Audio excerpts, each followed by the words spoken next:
All right, we're heading to the news hour. Let's start from President Museveni. Well, President Yoweri Museveni, who is also the Commander-in-Chief of the Armed Forces, has summoned the UPDF to stop commanders over a major assault on revenge cattle raids in Karamoja areas.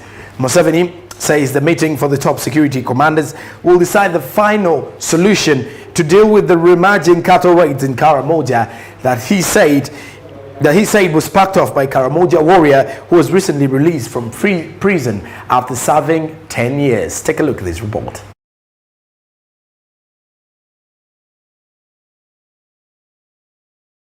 During Museveni's 3-day stay in Karamoja, he is informed that Achuchu, who is currently roaming the Jai and Turkana of Kenya, was not helped by police and the local leaders to recover his animals after return from prisons. Now, the security issue doesn't sound too big to me. I think it is easy to solve. I will meet the commanders. He consequently mobilized criminal gangs and attacked and raided cattle from the Dodoth, resulting in counter raids by the Dodoth that has left over 400 people dead in 2 years. Raiding cattle. And you are saying the Topotha, the Dodoth, they want to raid. Well, they shouldn't, because they will be destroyed. Especially when they try to raid on a big scale. That one is easy to deal with. I don't know why it should be such a big problem. So the one problem is raiding. Anybody who raids cows, because cows are not gold, which you can put in your pocket. Cows are sin. How can they be a problem? That somebody raids cows and drive to walk behind the cows. Those UAVs you are talking about, what you call drones, we have got UAVs which can be in the air for 36 hours. All these are easy to solve. The raids have left a number of people and others injured, whereas a number of cattle heads have also been stolen in the area that has enjoyed peace in the last years since the disarmament exercise by the government. Speaking to commanders of top security organs including the UPDF, SFC, police, ISO and the Anti-Stock Theft Unit of the police in a meeting at Morulinga State Lodge in Napak District, Museveni said that the revenge attacks have led to the birth of other criminals who have taken advantage of the situation to form gangs using mobile phones across clans to raid and steal animals. President Museveni cited cattle as a major point of conflict and called for cattle management, including using chips inserted in the animals to trace movement and registration, cautioned security agencies to be firm with fairness and use intelligence to expose the bankruptcy. The president said justice in the traditional societies in Karamoja is very sensitive and if not meticulously followed, clans will come for you, pointing out unfairness, committing wrongs and vendetta as some of the wrongs. The meeting discussed various strategies that will be tabled at the high command of the UPDF before implementation. Following the onset of the raids, the government started both voluntary and forced disarmament exercises in the Karamoja region that have gone on for over 3 months. The president said that justice in the traditional societies in Karamoja is very sensitive and if not meticulously followed, clans will come for you, pointing out unfairness, committing wrongs and vendetta as some of the wrongs. The meeting discussed various strategies that will be tabled at the high command of the UPDF before implementation in that particular regard, following up on the cattle rustling in Karamoja region. Moving on, Uganda has offered free land and tax incentives to Kenyan investors. The Ugandan government officials have promised free land and tax incentives to Kenyan investors who want to set up processing industries in the landlocked country. Take a look at this report. Uganda Agriculture State Minister Bright Rwamirama said the country has large tracts of land and farm produce, noting that investors only need to set up industries to produce and do value addition on the farm produce. Rwamirama said Uganda requires 20 tea processing plants to cover the surplus tea and packaging it for international market. He reckons that the business climate is good from production to post-harvesting and value addition. Rwamirama said that the country also needs modern storage warehouse to address post-harvest wastage. He said that when Uganda calls on investors to come and invest, we will also help you find a new market. We provide cheap credit to farmers, and Kenyans who invest in Uganda will get credit at the same rate as Ugandans. Fresh Produce Exporters Association of Kenya Chief Executive Officer Hussein Machuki said Kenya is the lead exporter of avocado and is willing to share market information with Uganda to fill the deficit on the global market and match Mexico. He also said Kenya is also struggling to meet the export demand for sweet potatoes. Olivia Kantimbabazi, Smart 24.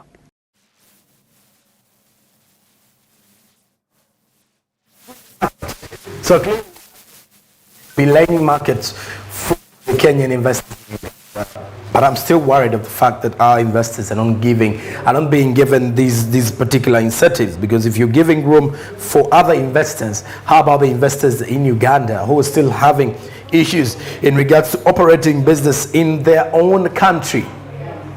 Meanwhile, moving on, a Danish Food and Agriculture delegation has arrived in Uganda to follow up on business opportunities with like-minded business entities and farmers in the country.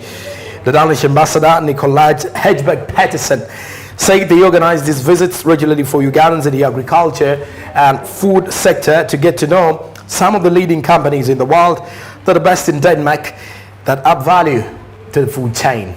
Take a look at this story.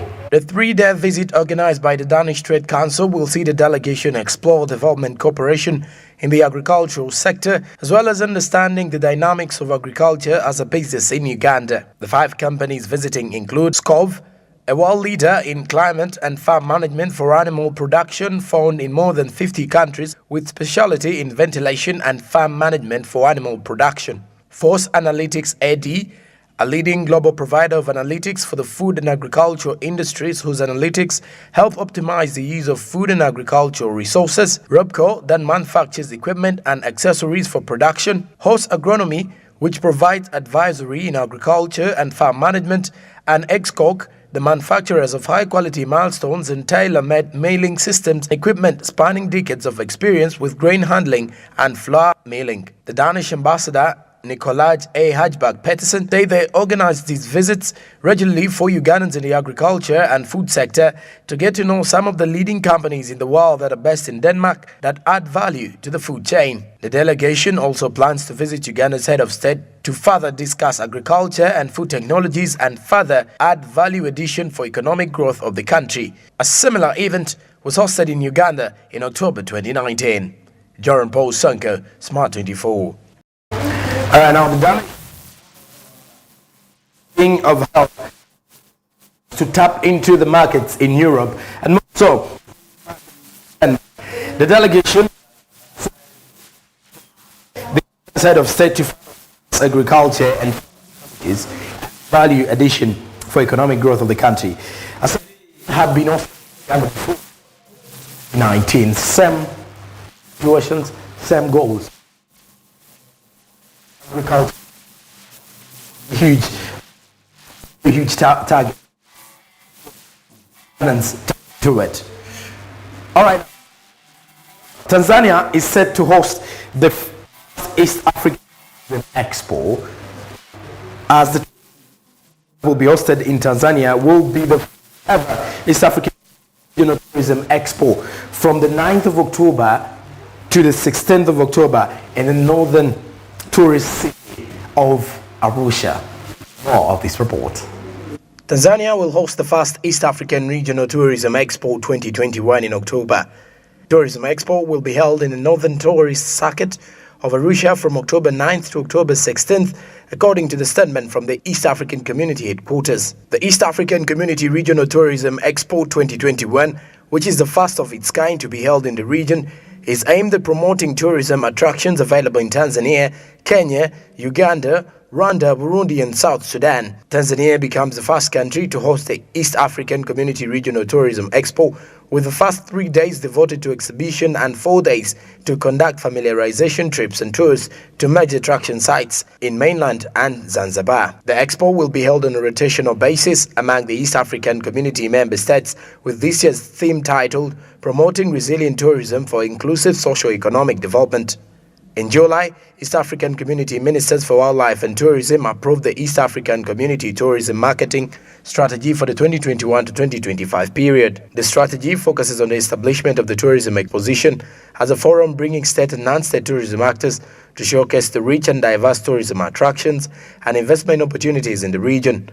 Moreover, the event is also a platform for business-to-business B2B engagements and dialogue aimed at the recovery of the tourism and wildlife sectors, taking them to the next level for sustainable development.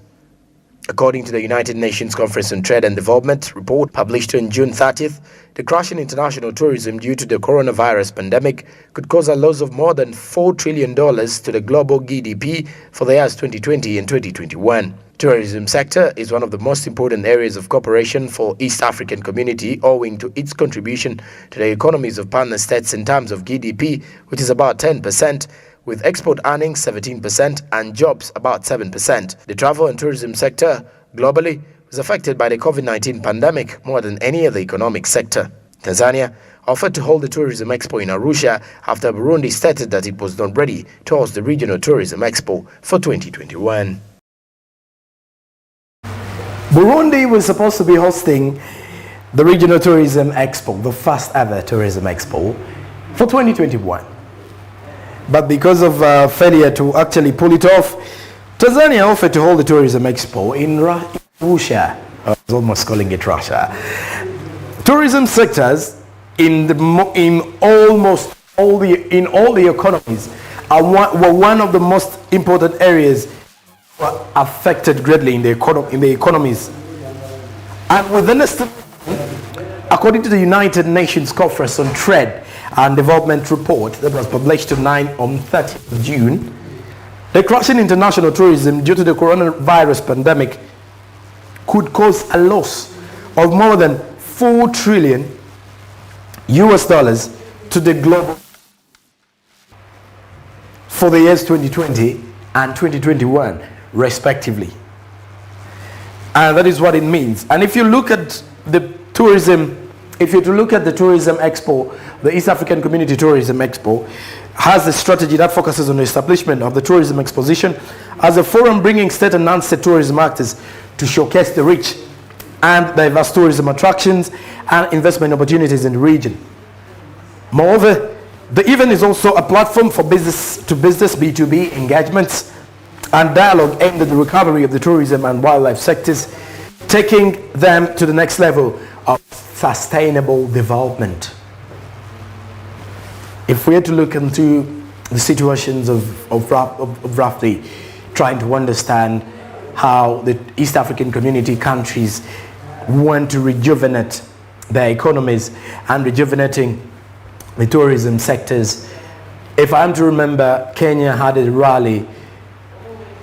motocross rally that was held in Kenya in one of the game parks, and it was clearly to tap into the tourism sector, whereas the people had gone to actually see the cars rally around, or for the motocross champions to actually show their talents. The Kenyan Tourism Board was also earning something out of it. As a photographer was taking a shot of a car trying to jump up the hill, in the same picture, you would see a sight of a beautiful zebra. So you could see how many East African countries are trying so hard to clearly make sure they boost their tourism, and in all aspects. By boosting your tourism, you could clearly see that the more you boost it, it is helping you as a person, it is helping you grow bigger, and it's helping the economies try to come back, and as the different economies try to pick up from the losses that have been incurred in the last 2 years, because tourism has been put to on hold, and the number of people who have been bringing too much money into the tourism sectors have always been the foreigners who have been bringing in the foreign currencies into the local tourism sectors, and most of them could not travel just because of the travel restrictions in their different countries, and which created commotion and created situations where most of these tourists could not travel. So clearly the Tourism Expo, the East African Community Tourism Expo, that will be scheduled from 9th of October to 16th of October in Arusha in Tanzania, is definitely to look into those gaps, to clearly see that they tap into them and see that East African community member states can rejuvenate their tourism sectors. All right, moving on. Kenya. We head to Kenya now, as Kenya's Power is seeking to hire 4 debt collectors this year in the latest bid to tame defaulters holding billions of shillings. The utility last week published a tender inviting interested firms to apply for the deals that will last for 2 years. Take a look. The company commissioned the services of 4 private debt collectors in the second half of the last financial year. The remaining 4 will be on board as soon as tendering is concluded. The monopoly added that the debt ranges from 6 months to 2 years, highlighting tough times for families struggling to pay power bills amid the ravages of the economic fallout of the coronavirus pandemic. Domestic consumers are the biggest defaulters of Kenya power bills, holding over 60% of the dues owed to the utility. The huge chunk of debt amongst households comes at a time power bills have been on the rise due to the increasing petroleum costs in the global market. This is the second time in as many years that Kenya Power is seeking debt collectors to recover dues that were estimated at 5 billion shillings as at August last year. The debt collectors will help recover dues from households and businesses in 4 regions, including Nairobi and the coast, as Kenya Power chairperson Vivienne Yeda during the utility's annual general meeting this year said that the sealing loopholes that facilitate financial benefit and improving revenue collection is top on the company's list. Kenya Power's total debts as at end of last June stood at 118.73 billion shillings and made up of 65.96 billion commercial debt and 53.26 billion on-lent debt. The company did commission the services of 4 private debt collectors in the second half of the last financial year. The remaining 4 will be onboarded as soon as tendering is concluded. The monopoly added that the debt ranges from 6 months to 2 years, highlighting tough times for families struggling to pay power bills amid the ravages of the economic fallout due to the COVID-19 pandemic. So clearly, you would see what this means to the Kenyan utility holders into that particular aspect. All right, back to Uganda.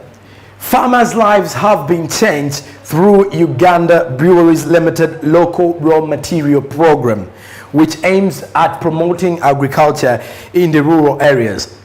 According to officials from the Uganda Breweries Limited, a total of 32,000 farmers benefit annually from the program that has seen 4 million households in various parts of the country benefit from the project and the program from the Uganda breweries. Take a look at this report. Mr. Chapto Chiprono, who heads FDP operations in Tanzania, Uganda, Kenya, Rwanda, South Sudan, Ethiopia, Eritrea and socially said this was part of the wider support to the region. He said during his visit to the East African Business Council headquarters that some $50 million have been earmarked to support women in business. The apex body of private sector associations based here as a full desk coordinating women in business programs within the region. Mr. Chiprono added that the Continental Bank had also granted $900,000 to the East African Community Secretariats for the fight against COVID-19 epidemic.